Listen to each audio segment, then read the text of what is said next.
Thank you for watching. Welcome back to Lux Watches for Newbies. Luxury watch information for people who are new in the game. Not a lot of pretense here. We just keep it real, keep it down to earth. In this video, I want to talk about the new Omega Seamaster Diver 300 meter that appeared at Basel 2018. Now, I'm very excited about this watch for a variety of reasons, specifically the bracelet, the dial, and the movement. So I'll go through all three of those real quick. Over 20 years ago, Rolex was just floating by, skating by with that Submariner. That bracelet, a lot of room for improvement. When Omega came out with this watch 25 years ago, or I think it was 25 years ago, the bracelet on this watch was so good that it forced Rolex to come up with a better bracelet. Up until then, they were happy just, going by, skating by. So I really like how, just like Omega did with that bracelet, now Omega is bringing it to Rolex Submariner, specifically this bracelet. The first generation bracelet, I didn't like it at first. It's grown on me a lot. I actually had a chance to wear one. It's a very comfortable bracelet. It's probably as comfortable as the Jubilee dial bracelet, to be honest with you. Now they've kind of refined it a little bit more, made it more masculine. So the bracelet, I like on this.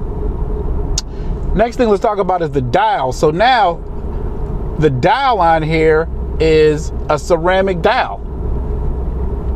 Rolex doesn't have that. Rolex does not have a ceramic dial.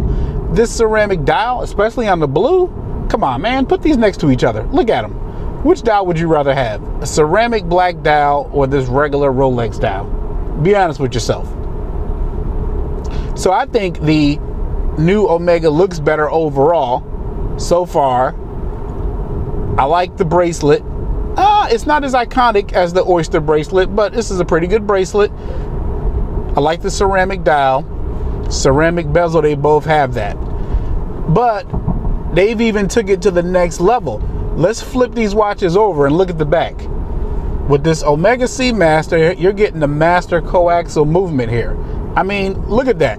And then look at the Rolex case back. So which one would you rather have? Which one would you rather look at on a daily basis? And again, this is going to be purely subjective. This is just my opinion. But I think that this new Omega Seamaster 300, I'm calling it now as the Rolex killer, the Submariner killer anyway, because it looks better.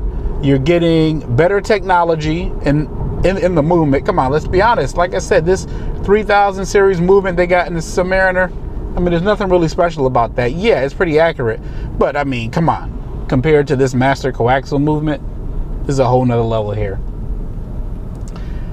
The final killer here is the price.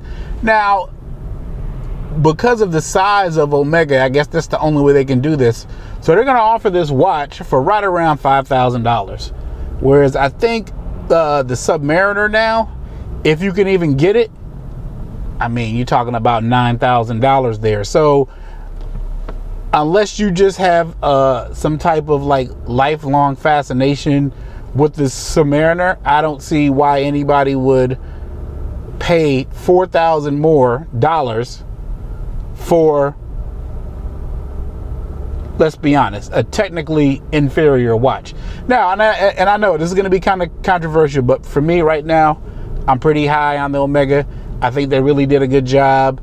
I like how they had the balls to actually take it to Rolex, and I think that this is going to be a winner. I think if they do this right, if they don't flood the market, keep it off the gray market, don't make too many of them, just keep it in kind of like, a limited supply. Not limited, but you don't need to make like, 500,000 of them. Like, put some out, see how they sell, and then maybe make some more.